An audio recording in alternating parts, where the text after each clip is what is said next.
1945. C'est un message qui a été écrit par M. Kader Arif, secrétaire d'État auprès du ministre de la Défense, chargé des anciens combattants et de la mémoire. En mémoire, bien sûr, du 8 mai. Aujourd'hui, la France est rassemblée pour commémorer la fin de la Deuxième Guerre mondiale en Europe. 69 ans après la capitulation des armées nazies, nous pensons à tous nos libérateurs, aux combattants en uniforme, opérant sur les champs de bataille en 1940 comme en 1944, aux forces françaises libres constituées auprès du général de Gaulle pour poursuivre le combat, aux résistants engagés contre l'occupant, opérant dans l'ombre, aux alliés venus parfois du bout du monde, exprimer leur fidélité aux valeurs universelles de paix, de liberté et de fraternité. En ce 70e anniversaire de l'année 1944, la République rend un hommage solennel à tous ces combattants artisans de notre libération.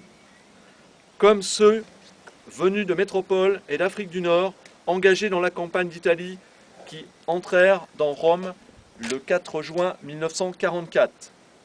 Ceux venus de près de 15 nations, engagés dans l'opération Overlord, qui débarquèrent le 6 juin 1944 en Normandie. Ceux sous le commandement du général Delattre, venus de métropole, d'Afrique et d'outre-mer, engagés dans les opérations Dragon, qui prirent pied en Provence le 15 août 1944. Ils nous montrent ce que signifie le courage des hommes et l'esprit de solidarité. C'est par eux que la République, qui n'a jamais cessé d'exister, s'est incarnée pendant 5 ans. C'est à eux aussi que nous devons ce 8 mai 1945. Le général de Gaulle l'a dit en ces termes le jour de l'armistice. Pas un effort de ces soldats, de ces marins, de ces aviateurs, pas un acte de courage et d'abnégation de ces fils et de ces filles, pas de souffrance de ces hommes et de ces femmes prisonniers, pas un deuil, pas un sacrifice, pas une larme n'ont été perdus. 70 ans après, nous pensons aussi à ceux que les champs de bataille et la répression menée par l'occupant n'ont pas apporté, à tous ceux qui sont revenus des camps de concentration et d'extermination, nous compter l'honneur. Ce souvenir est un devoir et une nécessité. C'est pourquoi les anciens combattants et les anciens résistants seront mis à l'honneur. Ils témoignent du passé, ils donnent un sens à notre présent, ils éclairent notre avenir.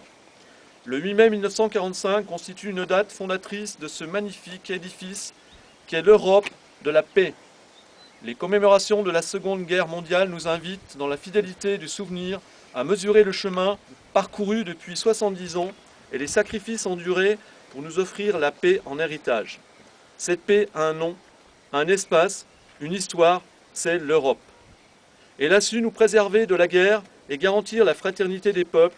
Veillons à en assurer ensemble le destin.